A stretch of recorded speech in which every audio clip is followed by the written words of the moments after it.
Classemaintso mamboly fahombiazana. Salama antsika jiaby aketo Tamatavy. Zaho Jania Blastine, danseuse, interprète et chorégraphe. Ary mampianatra dia ihany koa. Ka ny anjara asako anatin'ity classemaintso ity zany dia mampianatra ny dia ao anatin'ny tontolon'ny danse urbaine. Misy discipline maromaro ao anatiny misy ny afro dance, misy ny dancehall, ary misy ihany koa ny hip hop. Koa magnentana antsika ray aman-dreny jiaby raha manana zaza 8 ka hatramin'ny 12 taona anao dia alefaso aty amin'ny classemaintso.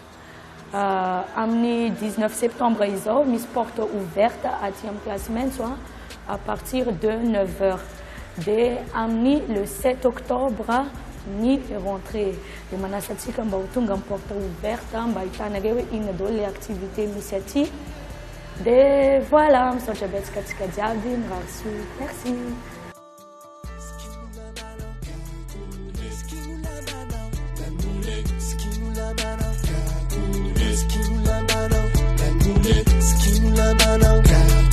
Esquino la mano.